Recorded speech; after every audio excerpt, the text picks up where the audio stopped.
Hello, everybody. Good morning. Also, good afternoon.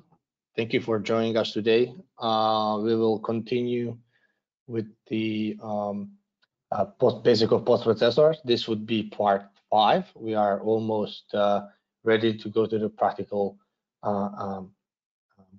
training with defining the post-processor from the scratch. Okay. Still, Lukashin is also this morning with us. He will guide you through this part as well. And today I'm just going to remind again that we have the recordings. It's already uploaded yesterday, so you can watch it. Also today we are going to discuss about something that we skipped, I think, like yesterday, about string and numeric functions. This is a very interesting to hear about this one, because it will show you tons of possibilities that you can do with Gpp functions, and later on we'll go through some of the very important details in VMID parameters. I'll also say a few words at the end of the webinar about the VMID parameters, but now I would like to make Lukashin presenter. Let me just find you again. Okay.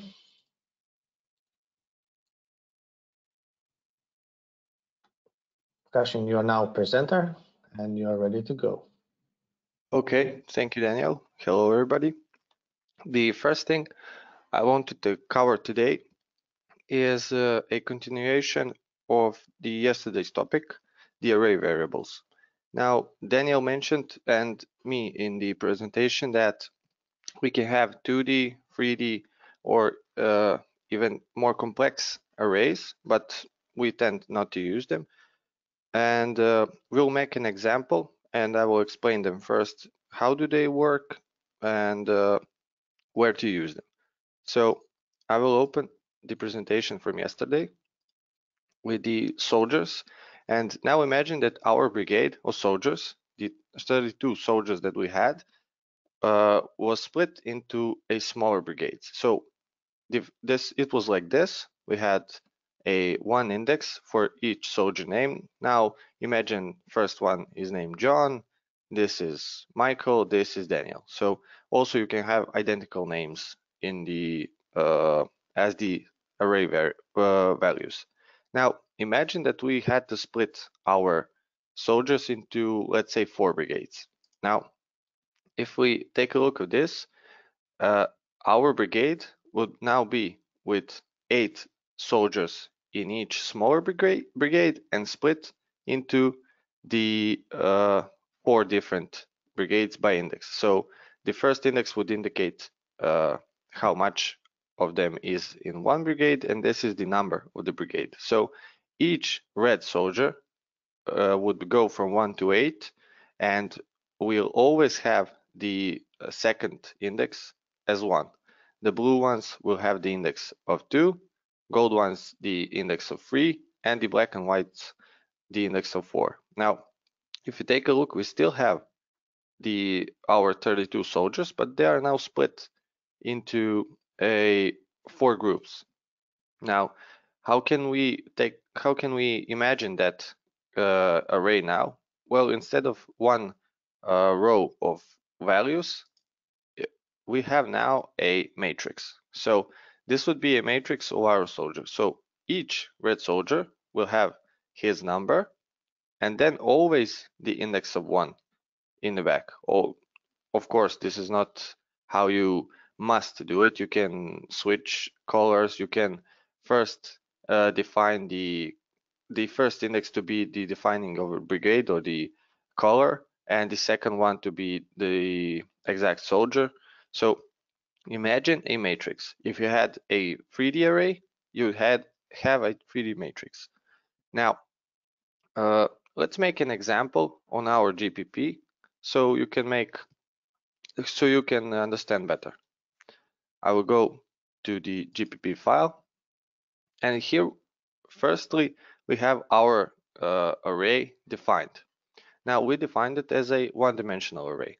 If we wanted to add a second dimension, we would just go with a comma and then specify the dimension. Now let's take a look of what we defined. So we have our machine manufacturers. Now let's add a couple more machines so we have more data to work with.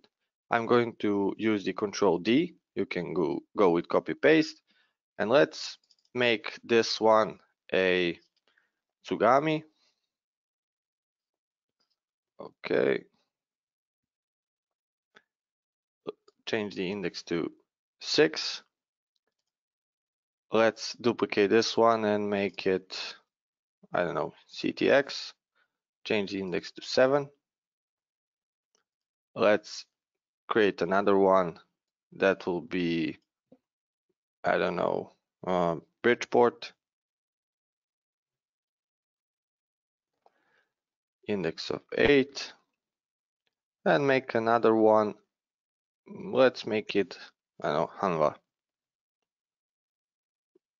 That's the first that comes to my mind. Now, we have 9 machines. We have the one-dimensional array still. If we wanted to make it two-dimensional, we would have to add another index that will differentiate the machines. Now, we can split these machines by, let's say, machine type. We have our mills, lathes, and Swiss type machines. For that, we would have 3 groups. So we need the second index to be number 3. Now let's redefine our array, and let's say that it is the index of 3. So let's leave it at 10. It will have some blank space.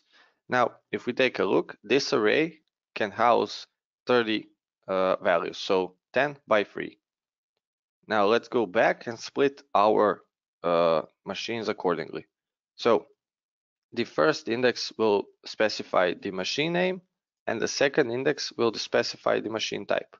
Now let's say here, like this, let's have milling machines.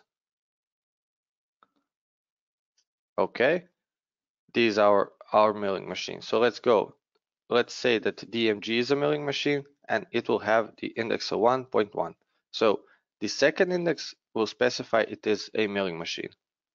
Let's say that Haas is the second milling machine, and let's state it like this. Let's use the Control Shift and arrows. Okay, we moved it up to the DMG, and let's say that Hurko is also the milling machine. So the third machine with the second index of 1, and let's move it up. Okay, so we have our milling machines now, and if you take a look, all of them have one thing in common, and that's the second index. The second index is 1, so these are our milling machines. Now let's specify the lathes, so turning machines. Okay. Now let's say that Doosan, CTX, and Bridgeport are the turning machines. So again, the first machine in the second group would be our first turning machine. The CTX will be the second machine in the second group, or the group of turning machines again, and the Bridgeport will be third machine in the second group. Now let's move these ones up, and now we have our turning machine separated. And lastly, Swiss type. Okay, so let's just change the indexes. This would be the first machine in the third group. This would be second machine in the third group, and Hanwha would be the third machine in the third group. So now we have our array that has 2 dimensions and 9 machines in total in it, and they are differentiated by groups. Now if we wanted to print out a specific group, we would just need to specify its index. So if we wanted to use our counter, and let's uncomment this line, and we have machine name for the number that will be the counter is the machine from the array. Now we have only 3 machines by each group, and we need to modify this a little bit. So let's say that turning machine for the number of, and it will use the counter for the numbers, is the SA machines still use the counter as a first index, but we need to specify. So we want to print out all the turning machines. Turning machines have the second index of 2. We'll just go add the second index. So it will print all the turning machines. Now we just need to reduce the counter to 3 because we have that many machines. We need to check just OK, 2-dimensional arrays also here. And let's save it now and see what do we get. Okay, great. So turning machine name for number 1 is Dusan, turning machine name for number 2 is CTX, and for number 3 is Bridgeport. So not too more difficult than the 1-dimensional arrays. With arrays, we don't go over 2 dimensions because actually there's no real need. You will just make your post more complicated and harder to debug in the later years and months that would follow if there are any problems. So there may be some special cases that require 3D arrays, but 2D will go well with the 99% of the cases, or 1-dimensional for that matter. Hope this clears it up. Now I want to address a thing I noticed yesterday while doing the open close. Maybe some of you or all of you noticed it also. We had something like this, our file, and we had the column, and we said, oh, then split the comment with program number, and then the comment again. And now if I generate the G code, we got a problematic output to say. So we just got the program number. Now I wanted to say why we got this. I forgot to mention it yesterday, but this is a problem related to Windows syntax. So if I were to open a new window, so if I were to open a File Explorer window and let's go to, I don't know, our database. Sorry, let me pull up the okay. So if we try to create a new folder and use the column that I used in the name of the file, it will say file name can contain following characters. The same applies to the rules of the files in SolidCam and GPP.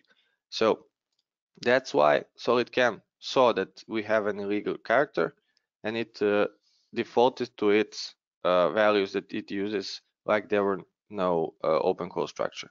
So if we were to use a equal sign instead of the column and now generate the G code, here it is. So it's working. If any of you had questioned why is that.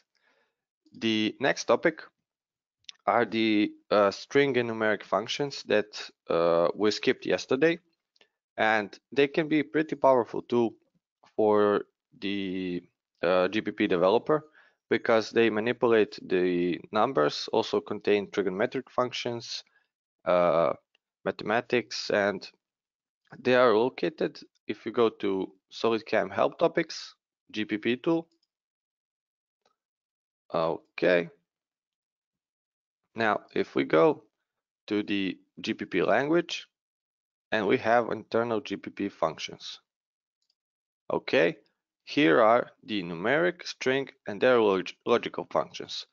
Let's go to the numeric ones. We have over 25 functions. They are all well documented and, like you see, well explained.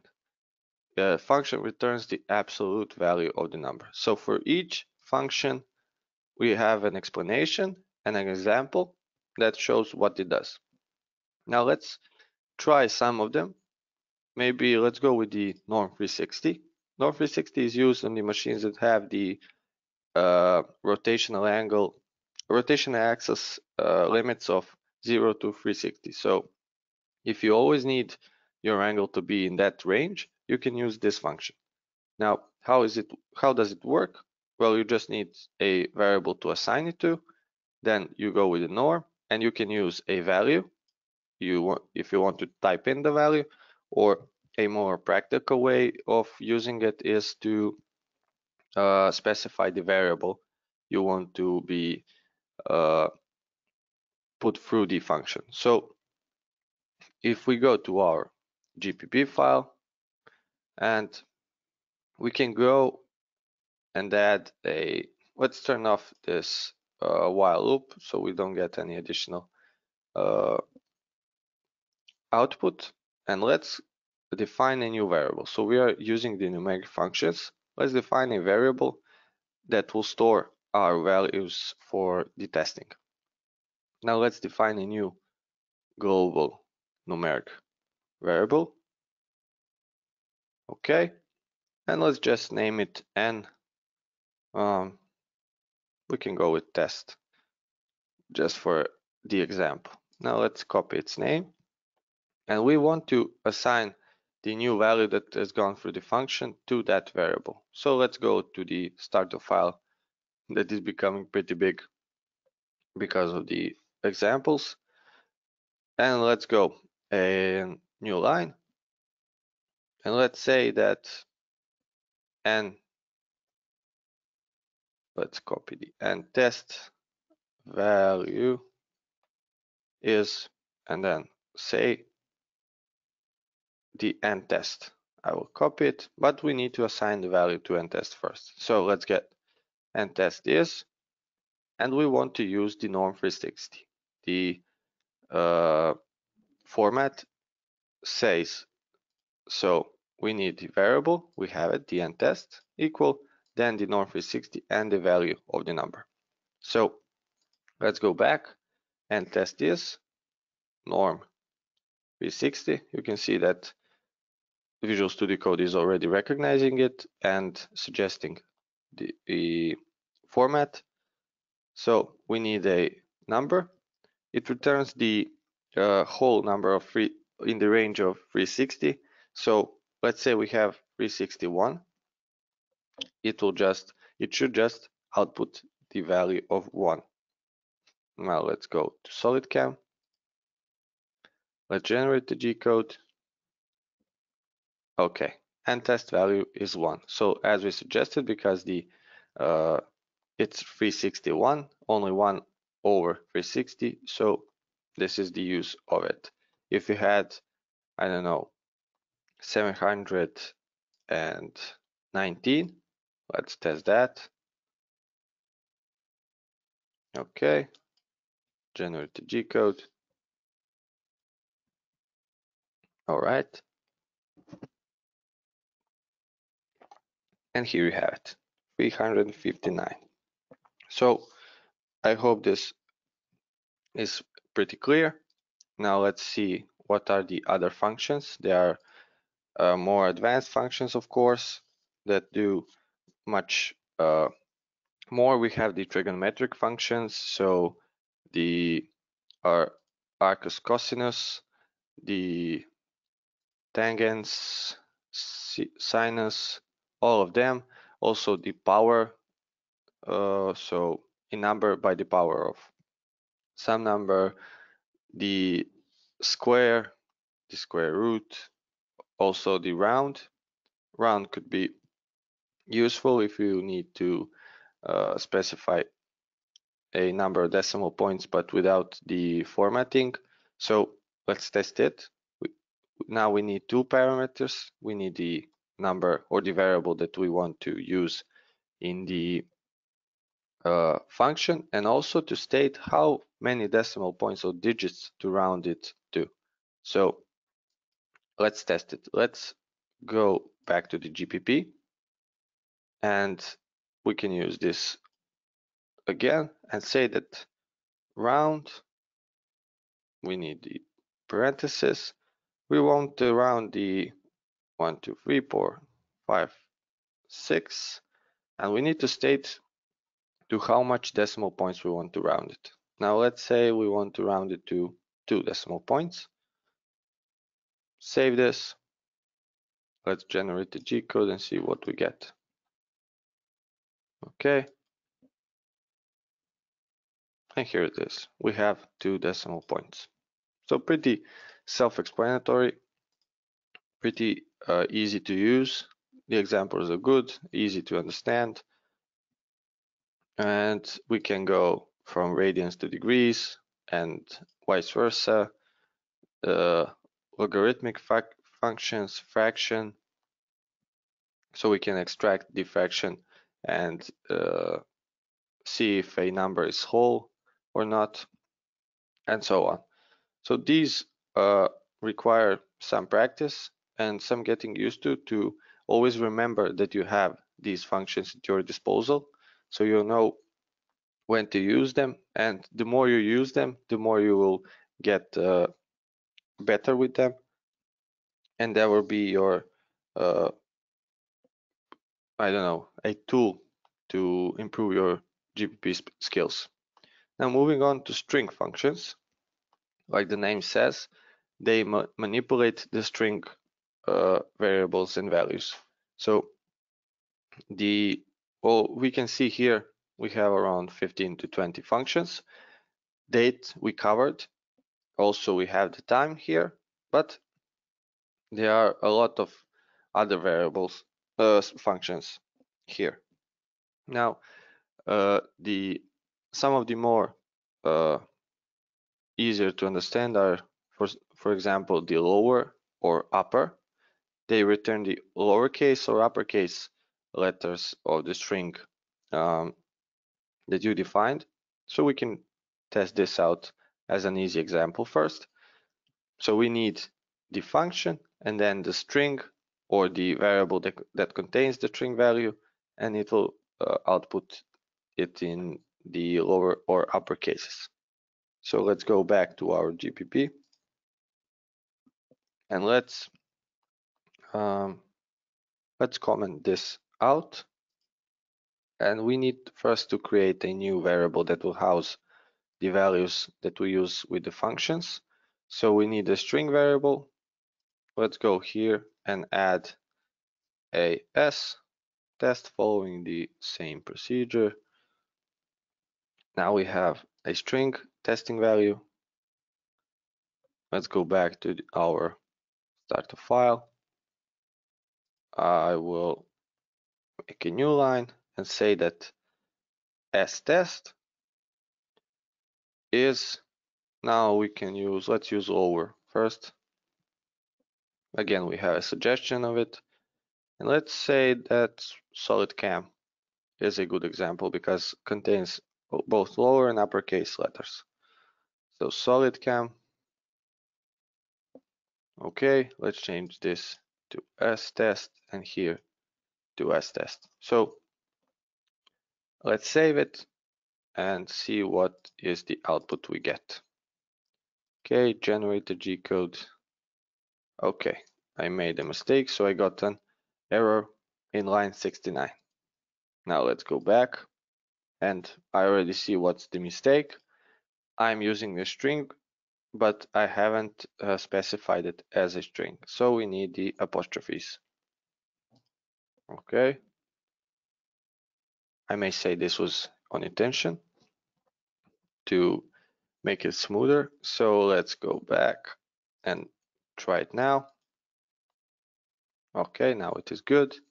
So we got the SolidCam value all in lowercase. It is the same with the upper, just it will go with upper case. So let's go back to the GPP help.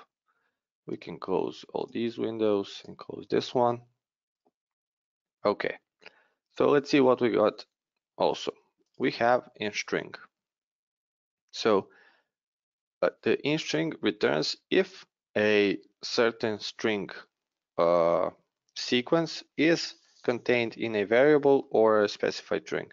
So like the example states, if you're setting a function, so you say in string in the ABCD is the CD contained, and it will return the character number from the left side of where that string is contained. So in the ABCD we have our first character, second, and then in the third character is the CD. So that's why we get the output of 3.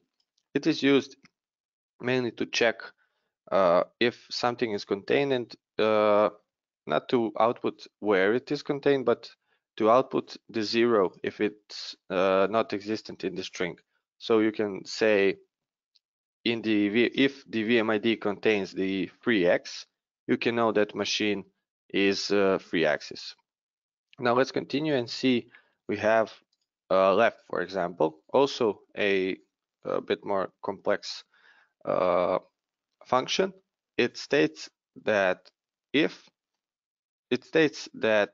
you want to extract something from the string, so for example, you have A, B, C, D, E, F, and you say 4. What does 4 means? It means it will extract the first 4 characters from the left side.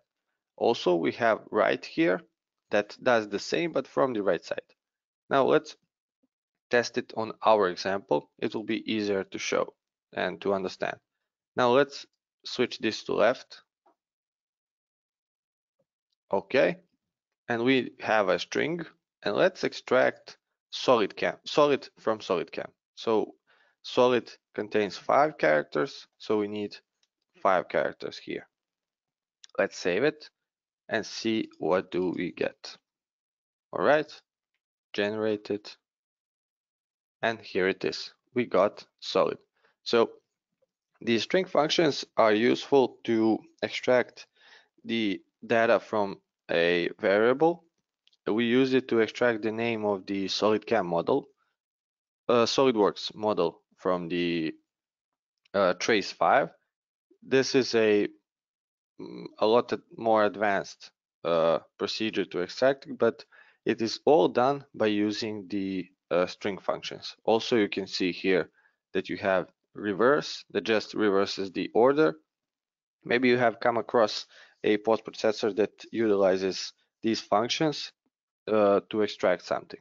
So again, like everything, it requires some practice, but it's not too easy to learn, and you can always go to the GPP tool help for the explanations and examples. Okay, now this would be it for the GPP part of this. Now we should move to the VMID. Now let me just open the presentation. And what does the VMID represent? Well, it represents, like the name says, virtual machine ID. So the VMID contains a structure of elements that are devices, and all of those devices have their axis, limits, coordinate systems, and many parameters and options like coolant options, the power maybe of the spindle, the number of possible revolutions, and so on and so on. Also, you can have devices like the tailstock, steady rest, bar feeder, part catcher, or any custom device. Now, the main element of the VMID is also the submachine. So submachine contains two elements. One that holds the tool, and the second that holds the workpiece. So you can have multiple submachines that can be, maybe you have a 5-axis machine, but you also have 2 submachines in the VMID, one for the 5-axis, one for the 3-axis, or you can have multiple tables for different fixture positions. So depending on the submachine that you choose, it will output the G code according to that. Now, in the controller definition, there are parameters that, like the name states, define the controller in some ways. Now, I would like to start with the compensation definition. So this is a pretty simple field, and it defines how the tool radius compensation is managed by the machine. So the first parameter is compensation exists, and like the name says, it defines whether or not machine has the capability of supporting the compensation. Now, the second parameter is compensation needs the first line. It may confuse you, but what this does is, as you all know, compensation needs a certain length of tool travel to activate. So you can just say to machine, okay, now it is on, but you need to move the tool for a certain value. Now this compensation needs first line. If it's turned on, it will output a procedure in SolidCam that is called line on, that will force SolidCam to make a small movement to allow the compensation to be turned on. By default, this is turned off in most of the VMIDs. Now, the smallest movement is the smallest value that the controller needs to turn on the compensation. So that can be, I don't know, maybe just 0.1 millimeters. And minimal delta arc radius can be a bit confusing, but what it means, if you have a tool with the radius of 10, so you have 10 millimeter radius tool, and you set this parameter to 0.05. So the smallest arc that can be outputted, the smallest arc that can be outputted with compensation can be 10.05. So you add the compensation plus this value, and that is the smallest arc that can be outputted. Now, moving on to the arc definition.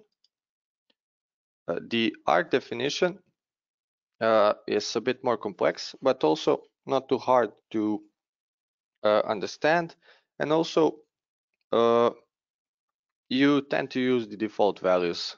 If you set them correctly, you don't need to change anything except maybe these first parameters depending on the controller. So the first, as with the compensation, states if the controller can support arcs.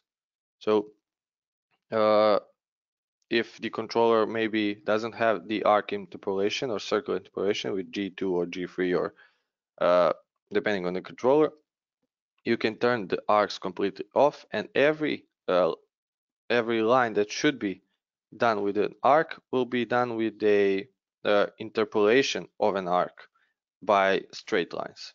Now, helical arcs defines, can the machine have 3D arcs or with X, Y, and Z values? 4-axis helical arcs, the same. Can the machine have 3D arcs, but in the 4th axis? Next is arcs in one quadrant only. So can you have the arc bigger than 90 degrees? If not, if this is set to yes, the arc will be divided into the segments of 90 degrees or quadrants of the coordinate system. The next, greater than 180 degrees, like the name states, can you have an arc greater than 180 degrees? Then arcs in ZX and YZ planes. Can the G code be outputted as an arc in these planes, or we need to interpolate it as lines? Then arcs in main planes only. The same as with the last parameter, it just are we limited only to G17, 18, and 19 planes. And then following that is 5x arcs on face and 5x arcs on radial. This says, can we do arcs with the polar and polar and radial cycles? So can we use G12.1 or G7.1? Does the controller support arcs in those modes, the interpolations? And now the parameters that are numeric is the max chord length, max minimum arc length, maximum arc angle, and minimum arc angle, and also minimum maximum arc radius. I will not go into definitions of them, but I will explain them like this using this graphic. So this states, can you use an arc? What are the minimum and maximum values for SolidCam to output an arc, or does it need to interpolate it as a line? So minimum max radius are the, like the name states, the minimum and the maximum radius that can be done as an arc. Everything greater or smaller than that will be interpolated like a line. Also, the arc length, the this parameter, the prime, also if it is smaller, it will be converted into a line. And the arc angle, it's usually 0 because the arc length is the more important parameter, but also states, can we output a arc with the specified angle? If the angle is smaller than the specified one, it will be outputted as a line. Now, when outputting to the line, the two parameters that impact it the most is the maximum arc angle and the maximum chord or chord length. So maximum arc angle is the angle that the arc closes between its start and end line, and that angle defines the size of the facet that basically shows up when you approximate an arc by lines. And also the chord length is the length of that facet that will represent the approximated arc. So the smaller the values that are allowed, the arcs will be more precise, but maybe the controller cannot support those. So here are some parameters recommendations that we tend to use on most of the VMIDs, and they work in 90% of the controllers, but also it is always good to check the programming manual or the service manual of the machine to make sure that you haven't set any parameters out of range of the capabilities of the machine, so you don't get any errors on the machine when testing. So for the arc radius, 0.5 is good because you also include the tool radius there. Maximum is set to 2 meters, but like the comment says, it depends on the controller machine. The arc angle is 0. Like I said, it is less impacting on the arc than the arc length. Maximum arc angle to 10 degrees and minimum arc length. There's a common rule that will be probably done automatically in the next versions of SolidCam that will put the minimum arc length to 5 times the movement precision. So if you have a movement precision of 0.01, it will state that the minimum arc length, it will be 0.5. So that will be done automatically, and the max chord length is the length of this value, the D. Hope I didn't confuse you too much with arcs.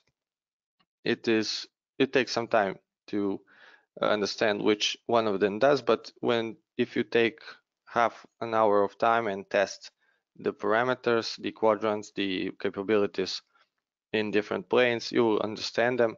And this is a great picture to better understand the numeric parameters of the arc definition. Now, the next thing I wanted to talk about are the drill cycles. Now, the drill cycles are located in the VMID and in the controller definition, right where the compensation and arc are. Now, we have a milling machine, so we have only milling drill cycles. You can have also turning drill cycles if you have your machine. So I will delete this, and we have these two cycles already defined. Let's define another one. So we will define it by right clicking and just add a cycle. And if we add a cycle, we get blank fields to input info. So we have G81, G85. Let's add a G83, which is a PEC cycle. Now let me just check. Okay. Let's open Chrome, where I have opened the Hellman website with the FANUC G83 PEC drilling cycle page. Now, the best resource and the most secure resource is the programming manual for the machine. Now, we don't have an exact machine, so I opened the website, but please use the programming manuals and follow them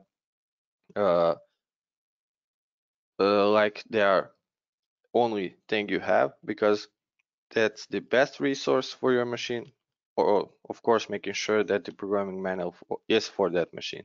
So we need to add our cycle, and let's just go back to SolidCam and see what we need to define in the VMID. Okay, we need to define the GUI name, that is the graphic user interface, or the thing that the user will see. Now, of course, I suppose you have turned on the Super Machine ID registry key that allows you to edit the VMID, but that we covered in the first part of our webinars. So let's continue. Okay, GUI name. Let's follow the example of the previous cycles. Let's go with G83. Now, the GPP name, let's see what is defined here. So also the same. Okay, let's go with G83. Now, this is a pecking cycle. So let's switch it to PEC and use the cycle by default. This states if it will use the cycle, even if we select the cycle in the technology of drill, or if it will use the common G1, G0 instead of the cycle that will be called. So let's use the cycle by default. And now we can save. Let's just switch it up so the order is chronological. So we can go, okay, here, we save it. We can save and exit again. And now we see that our drill, the center drill and drill are not calculated. Now let's calculate them, but we'll need to calculate them again probably. Let's leave the center drill alone and change the technology of the drilling. So we just go to cycle type and let's choose PEC. Now we have our data field is now free to edit. Let's open it and let's see what values do we have. So we have a step down. Okay, let's say that step down is 3 mm. And we will use the full retract that will retract always to the top of the part when doing the PEC.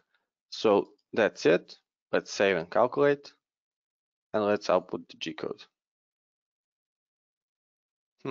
Okay, here is the drill, but we have nothing. So this is from start to file, start to job. Also here, this is from start to job. We don't have G83 anywhere. Why is that? Well, we need to define it in the GPP also. So let's go back to the website and see what is the syntax we need to follow when defining the cycle. So we have the syntax. Okay. We need G83, then X, Y coordinates of the hole. Z is the depth or from the R plane. Then we need to define the R plane, that is the plane above the part for retractions. The step down parameter, that is the Q, then the feed, and the K is the number of repetitions that we won't use because we have our drill points. Now let's output the G code again and let's output it with the, I don't know, trace 1 or 5. Let's go with 1 first. We need to know where to define our drill cycle. Now if we take a look, here is the start of job. Messages, then mfit spin. Okay, here it is. And then we have the drill and drill points and end drill. So it is self-explanatory. Here the drill starts and here it ends, and these are the 4 points that we have for our 4 holes. Now this is 0, so we need to define them in the GPP first. Let's close this. Now let's generate the G5 trace 5 now and see what data do we have at our disposal for defining this. I will move it to the side a bit. Let's search for the drill. Okay, here it is. And now we have a lot of parameters. Here is the drill point that has the coordinates for the drill points. So we need to start in the drill procedure. Because this is 0, we need to add it to the GPP first. Okay, now let's go to GPP. We can leave this here. Let's go down to the end of the GPP and let's add a new procedure. First, let's add the separator, new line, and then let's go with at drill. Okay, now let's go down and state the end P.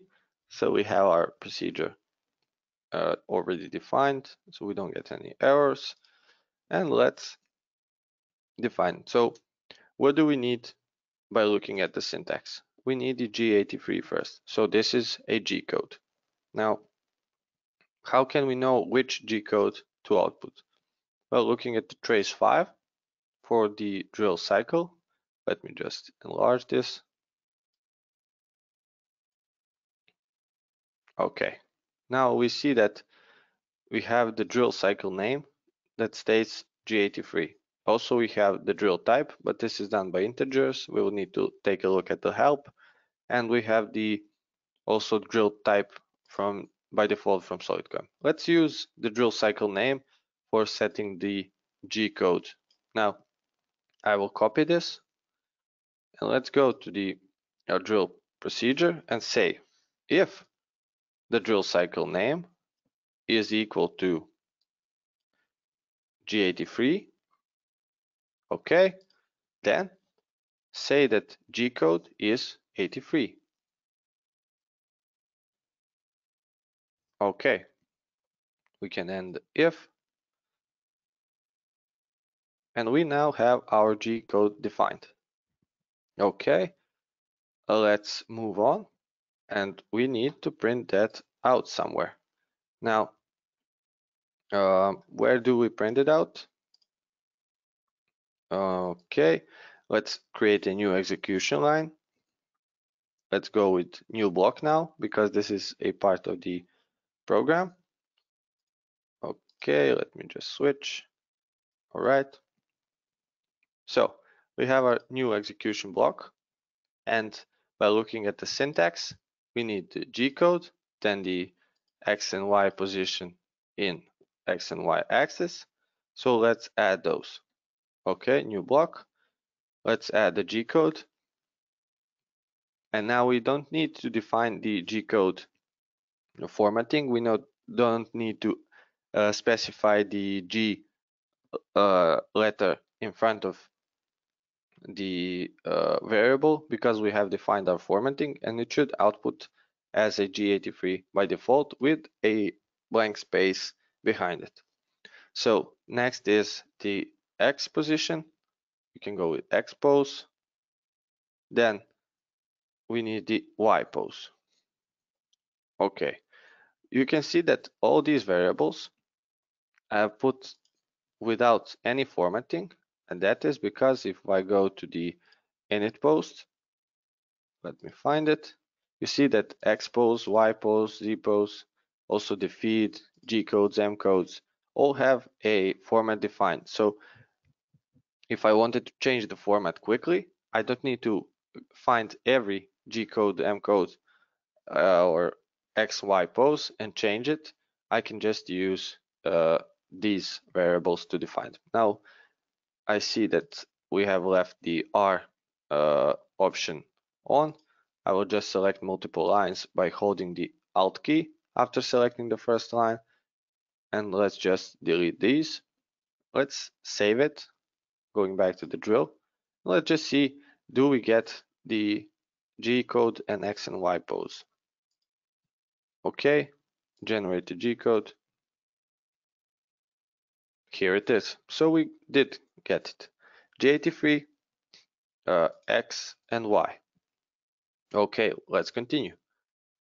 We can close this. Let's go back to our syntax. So we need the Z, but the Z states the depth. The tool that will, the depth that tool will travel from the R plane. So what is this value? Let's check the trace 5. Okay, so we have the drill depth. We have the down step and number of down steps, X, Y, and Z pose. So we don't want to use the Z pose.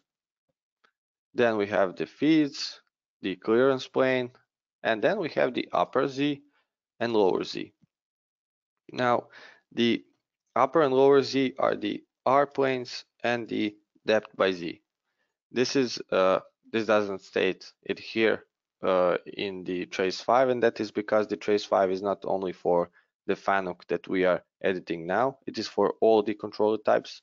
So by experience and by using the GPP tool help, you will know the variables. You can always go back to the help and check what each of them does. So let's use the drill lower Z as a variable to use the depth of the GPP in the GPP. So now we need to copy and paste the drill over Z. Now, again, we don't have any formatting here, but we don't have the format for the drill over Z defined also. So we can do it in multiple ways. As I shown you, you can go maybe the hardest way to edit later would be to just add a Z and it will be printed always in front of it. You can go at the end and use the colon and state a special format. So we can go with Z and do it like this. I don't know, 5.5, never mind. Or we can use, because this is a variable that uses the Z letter, we can just use the format for the Z pose also. So the Z pose F, and we have the format for our Z level. Now, this can be a bit confusing, and we have all variables without anything separating them. Let's use the comma that I said is optional and used only in these circumstances, so it makes your work easier. You can differentiate the different variables, and it makes them easier to spot and to debug if you need. Now, let's go back to the syntax. We have X, Y, Z. Now we need the R. R is the position of the R plane or the plane on top of the part or the upper level that is used to retract the tool to. So like we checked in the trace 5, we have the drill upper Z. This is what represents the R plane in the FANUC post-processor. So let's go and copy this. Let's go back to the GPP. Let's continue with the input. So we can add the comma and drill upper Z. Oh, sorry. Now, we don't have any format that defines the R. So we can just go and show off another example. We can go with R, and it will print out the R in front of every drill upper Z procedure in the drill. Okay, let's save this and see what's our progress defining the drill cycle. Okay, great. So G83 X Y Z R. Now let's move on. We're doing great. Next is the Q parameter, or the depth of cut for each cutting feed, or depth, maybe the step down. And we need a feed. Now open the trace 5 again. We can close this file. We have the drill depth, and also we have the down step. So this is our Q parameter. Now we can copy it, go back to the GPP, comma, and then we have the down step. First, we can define a special format for it. Maybe the down step is set in microns, so you will have to multiply it by 1000. But let's continue with this simple example, and let's imagine it is done like this for this example. So apostrophe Q, and that's it. We have the down step, and we need the feed. So okay, and just feed. Just check that that's the name of the variable here. Yep.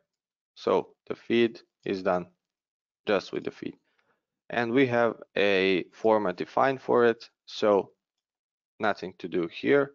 Let's save it, and we should get our formatting done well. Oh no. So we have the comma or the dot, and then right after it comes the Q, and right after the Q comes the feed. So we need to separate them. Now this is not the prettiest way, but it is a quick way to do it now. The best would be to define formats for everything. Now I need to add an empty space here, so I have the separation between the R and Q parameters. Also, I need to add a empty space here. So this is not pretty. It would be the best if we just had the variables like this, and each of them had their own format. So if I need to imagine I have 10 cycles now, and all of them are done like this, and I want to change the format for the I'm switching to another controller and want to change the format for, let's say, the down step, that it needs to be in microns. So I would have to go and multiply each of those 10 down steps instead of changing one format and doing it for the all. But this is a faster way now for the example, and we will check if this is better in the G code output. Okay, and there we have it. Our cycle call is done well. Now, going back to the website, let's check what we need next. We can close this and go to the website, and we have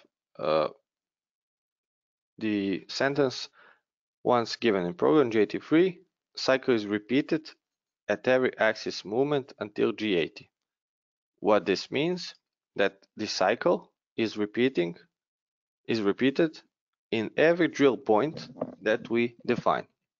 So we can define our drill points just by setting the coordinates in the output. If we have a example here, yeah, we have one hole with x 60 and y 28, and now the second hole is moved by 12 in y. So we need just to not to define the cycle again, rather than just defining the position of the hole. Now, if we check out the trace 5 again, we have the drill point, and it contains the x, y, z pose. So we'll use those as our coordinates. Now we need to define a new procedure again. Let's go and define, let's add a separator, paste it here, and let's add a drill point.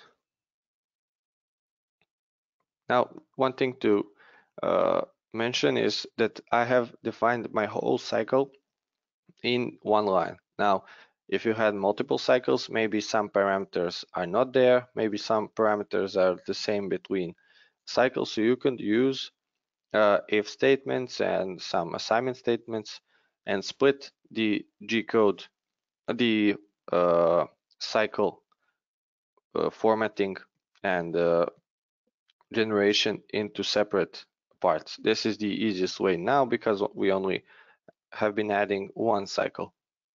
Now, let's continue adding the drill point.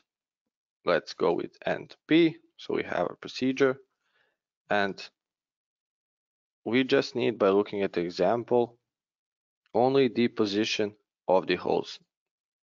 So it will do it in rapid line that is already being executed from the G code. So it's model and it didn't change.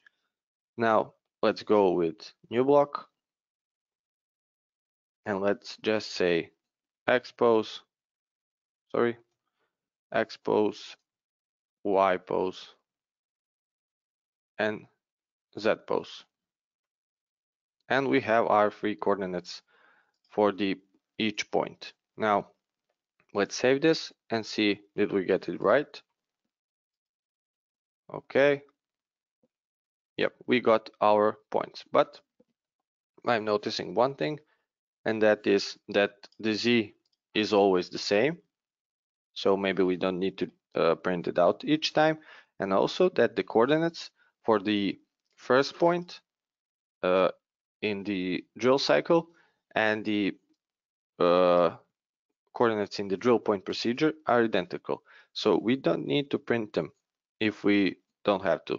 So let's check the trace 5 and see what we can do. So we notice that the Z is always the same and that these coordinates and the coordinates from the drill procedure are the same also.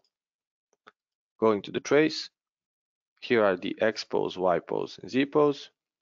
They are here the same and true, but the Z pose is false. So the Z pose hasn't changed in the first drill point, neither second, third, so it's always the same. And so we can add the modality to it that we haven't used in these examples yet. And we have a procedure that is called first drill. So this procedure says if this is the first drill point. And we notice that the coordinates for the first point, for first drill point and the point in drill procedure are the same. So we don't have to print out this first drill point procedure. Now let's add those two things. Let's add a condition that says if first drill, okay, is false, so equals false, then print it out, because if first drill is true and the coordinates are the same, we'll get again the same coordinates. So if it's false, let's move this one line, and if, okay. And we notice that the Z pose is always false. Let's add modality to it. How do you do that? We'll just add the square brackets outside the variable. If you had maybe the R, you could add a bracket here, a bracket here, and it will still apply the modality to it. Now let's save this and see what we got. Okay. So great. There are different coordinates. The z-pose is not printed because here you can see we have it. So we have our cycle defined, but we are missing one thing. If we go back to the example, what this states, repeat it until G80 is given in the program to end the drilling cycle. So we can see the G80 here and the retracts. This is what we are interested. We need to see where do we print the end of cycle. Again, going back to the trace 5, let me close these ones. If I take a look, we have our drill, then drill points. This is the last drill point. We don't have any flags that state that this is the last point, but we do have the end drill procedure. So we can use it to add the G80 in. But here is also 0, so we need to define it in the Gpp file. Going back to Gpp file, let's add another procedure. Let's add the separator. Okay, paste it. And let's name the procedure and the drill. Okay, and P. We have a new procedure, new line.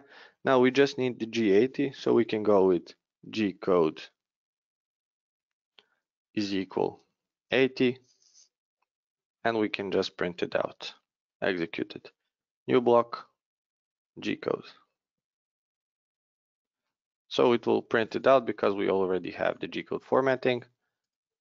Let's save it and see what we get from the G code output. Great. So we have our cycle. So the cycle call with all of its parameters, the drill points for each of the holes. So this is the first hole, the second, third, and fourth, and the end of cycle here. And we have successfully defined a drilling cycle. Now, sorry if this webinar will be a bit longer, but I wanted to define also the milling parameters and machine options. So we will continue. Now, another thing that you can add to your cycles are custom parameters. Now, the downstep parameter and the full retracts was given by SolidCam, but we need to define, if you need to define another parameter to use in the data field, you can do it easily. Now, let's go back to the VMID. Okay.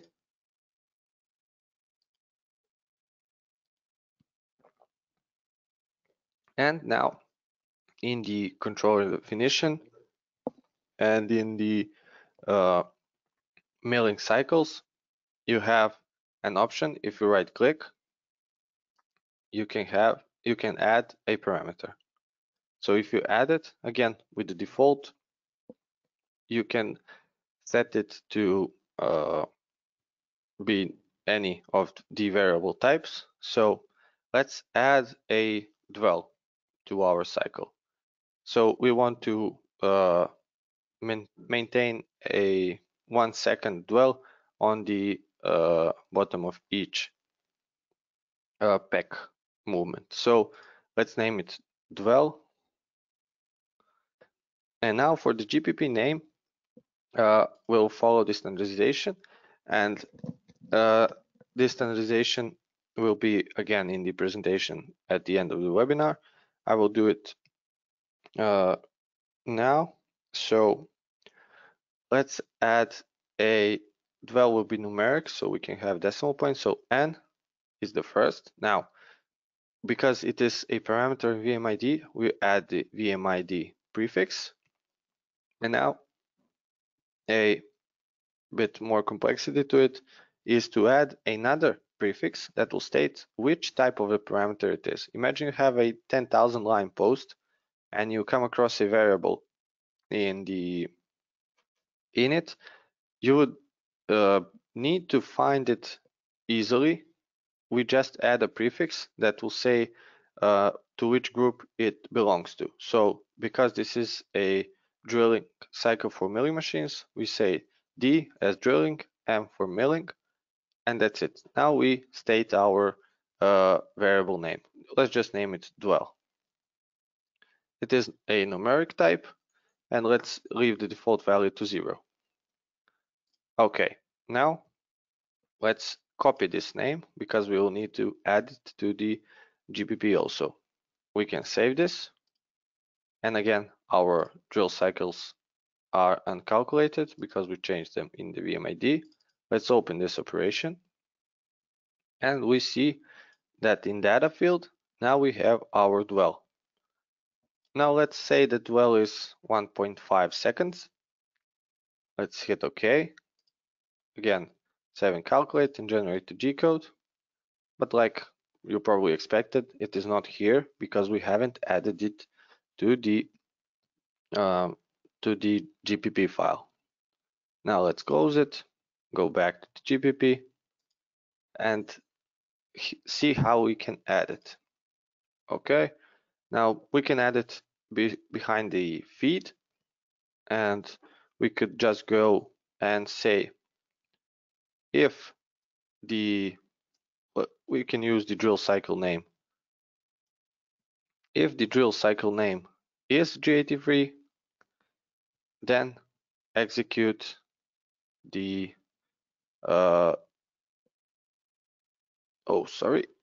we need to go back to our VMID, then to execute the variable that we have set the parameter of dwell. Now I need to go back here so I could copy the name, or I could have just typed it. No changes were made, so it remains decalculated. Let's go back to the GPP and let's say nvmid dwell. Now we don't have any format for it, and also you may notice that I haven't used the new line or the new block here. Why? Well, because I want to continue behind the feed. I will just leave it like this, and it will execute it and continue where the last line is printed. So I want to define a format. Let's use this method this time. So I want it to be P for dwell. It could be any number, and let's say 5.3 again as a default. And we can use the conditional decimal point. So if there's no decimal point, it won't print it. And let's end our if. Okay. Save it. Let's save and calculate and generate the G code. Okay. And here we have our dwell. Now, what happens if the dwell is 0? Let's find out. Okay, set it to 0. All right, let's generate the G code. Okay. Now, what happened? Sorry. Okay, it stated P0. Now, we don't want to print this out. Maybe the controller doesn't support it. It would be now a good time to use a double condition in the GPP file. Now, if we go back to the GPP file, we have our condition that if the drill cycle is G83, then print out the dwell. But we can say also, if the dwell is not 0, then print it out. So if it's 0, it doesn't print it out, so we don't get an error on the controller. But if it's not 0, to continue with the execution. So we just need to say and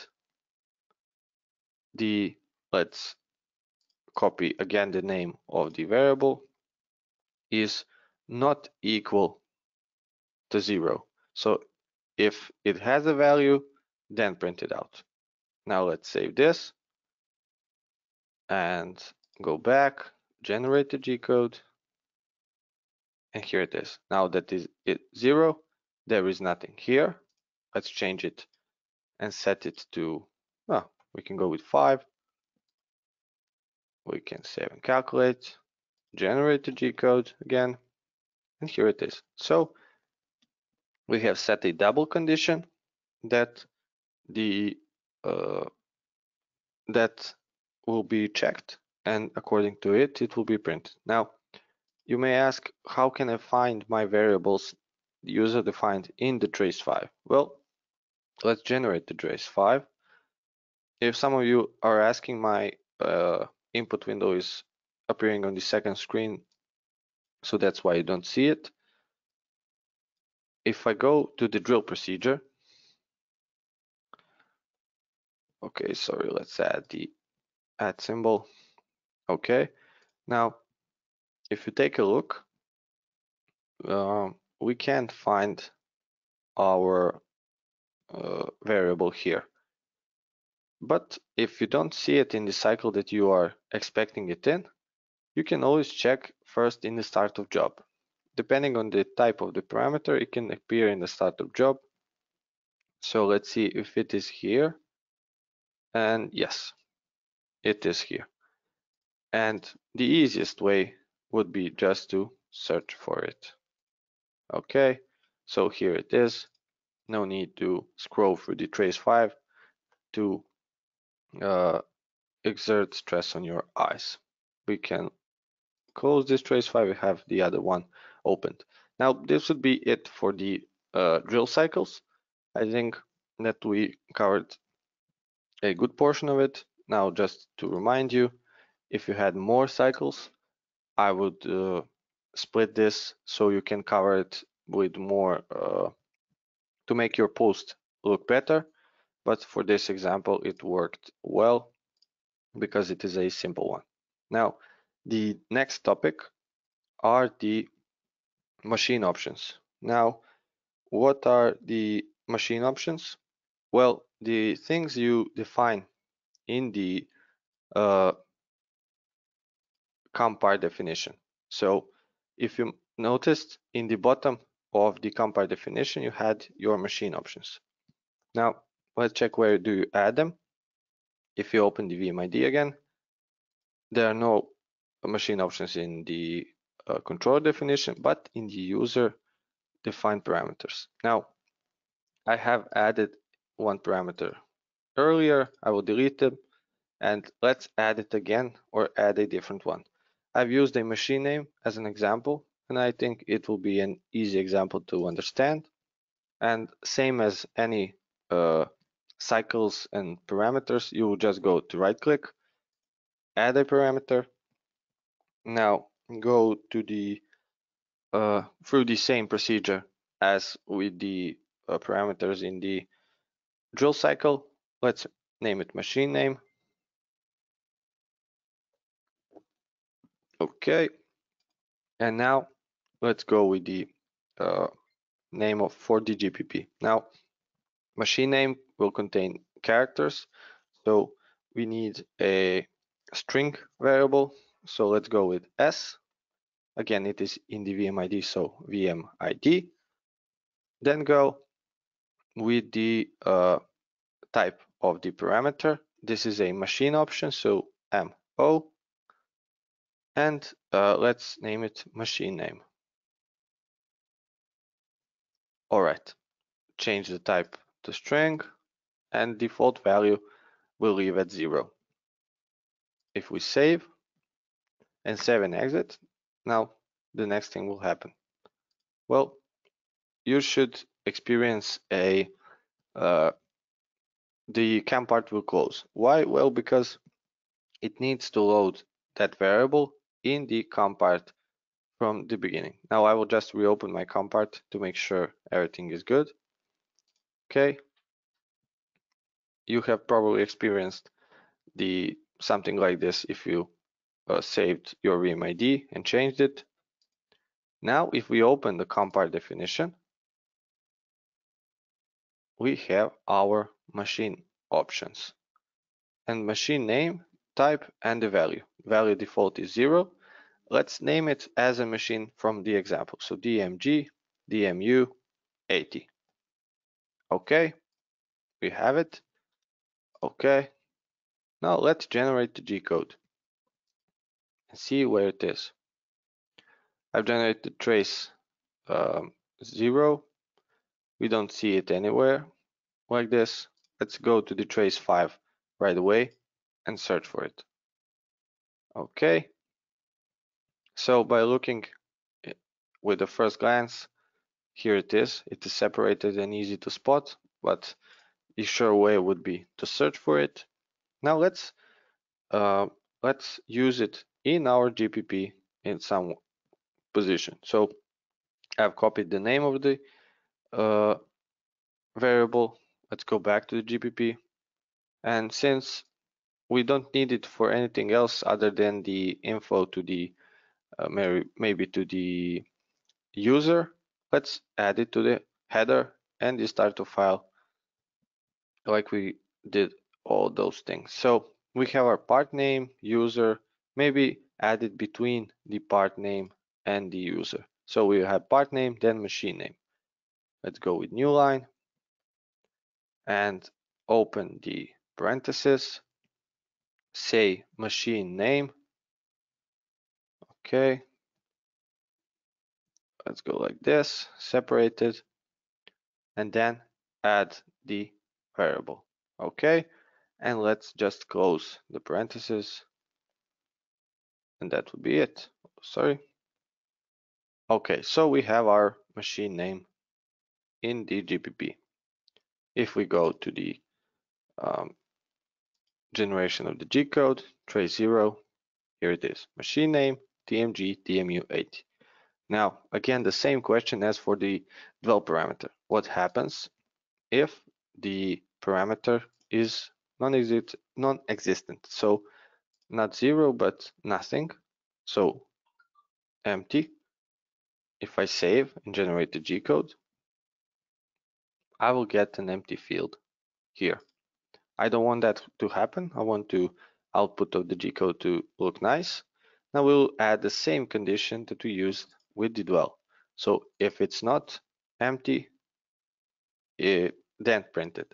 If our variable is not equal to empty string, so if it has the value, if it's not an empty string, then print it out. And that's it.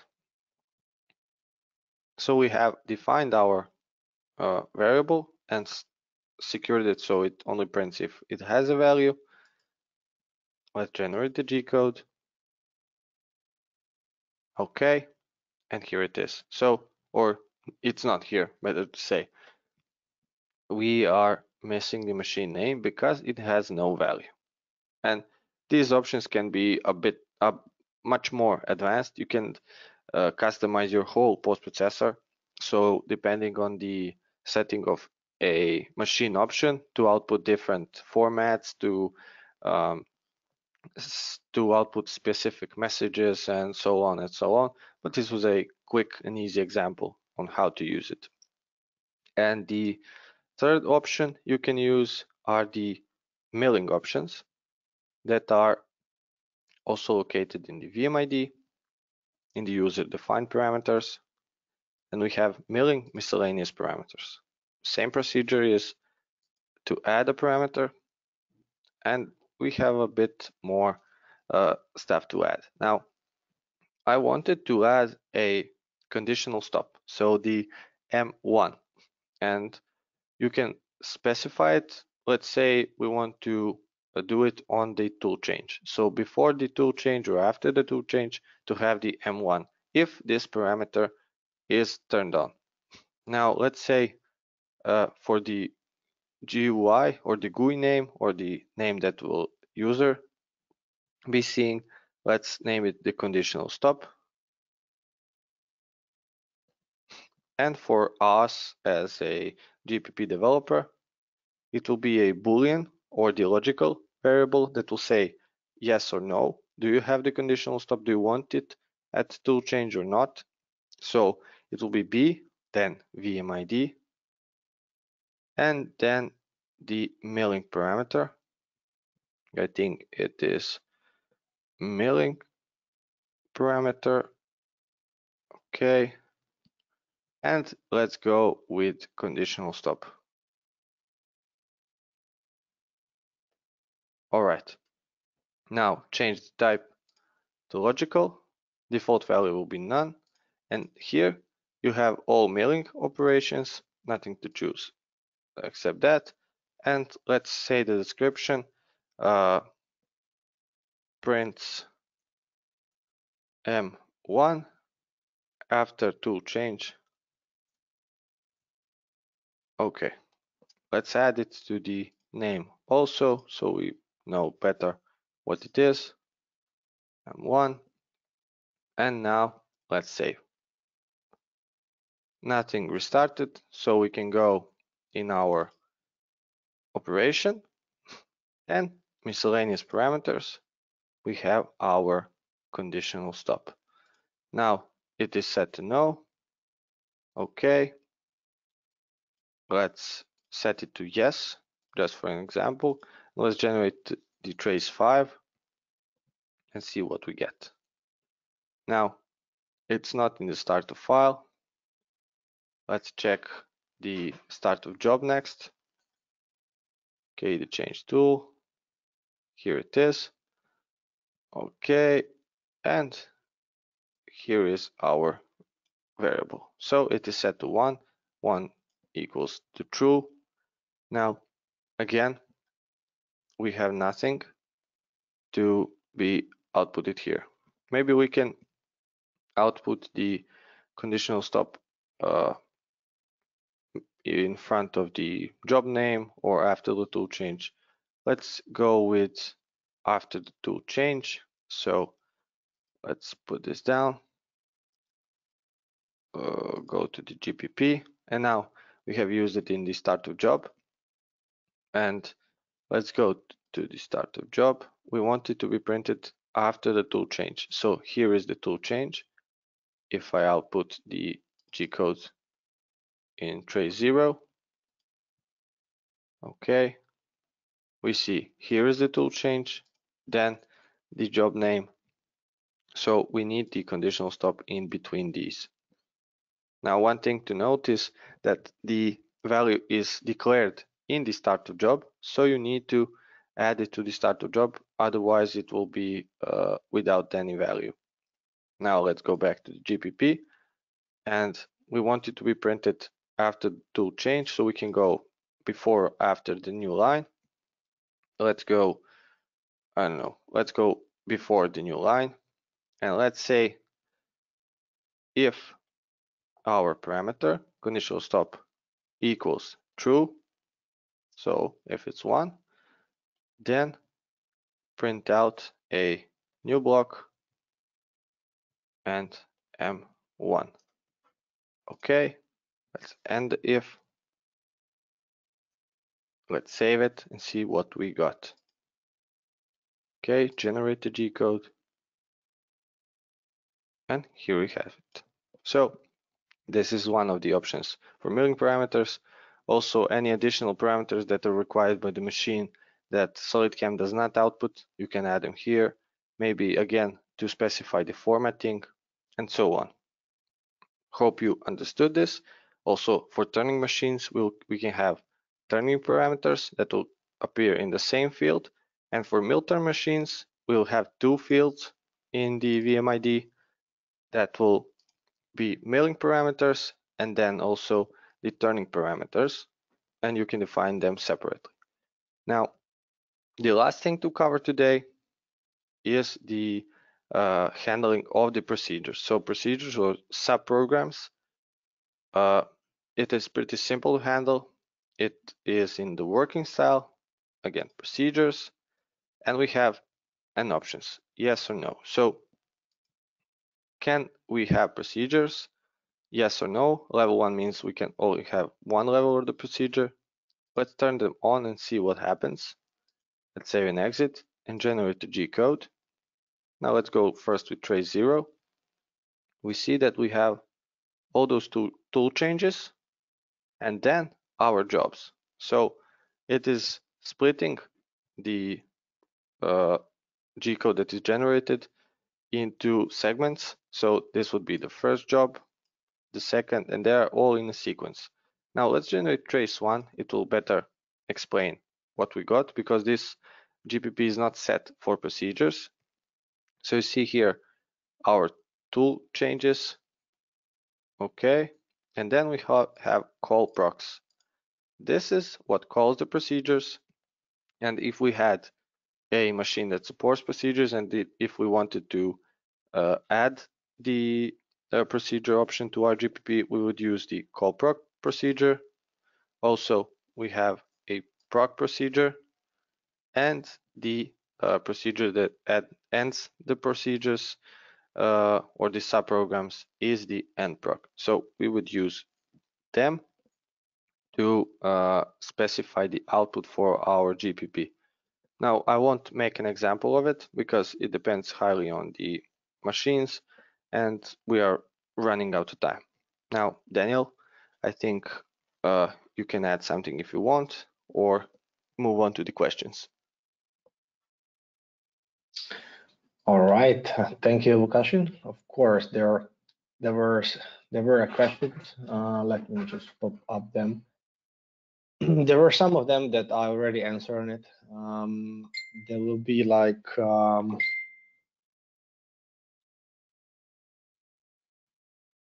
the first question is coming like for FANUC, the dwell time must be like a P1500 or P.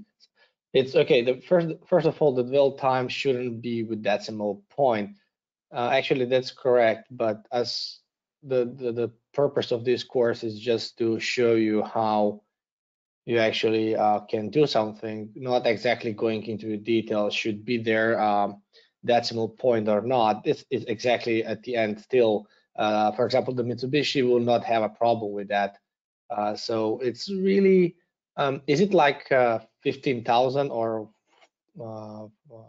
1,500? It also depends from the controller to controller. I had a example where the value must be multiplied with 1,000. Also, depending on the controller parameter, it can be 10,000. Okay, so this is all the details depends again on the from controller to controller, and also from parameter to parameter, as the same controller can be defined with different parameters according to the customer needs. Yes, so we are trying to replicate what machine needs. So Lukashin's purpose was just to show how you can use some of those things. Later on, you can go into details for sure.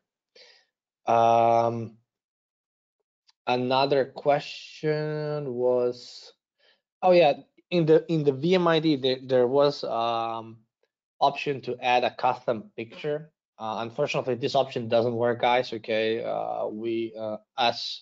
this is something regarding to the programming in the background. So the VMID parameters are defined basically in XML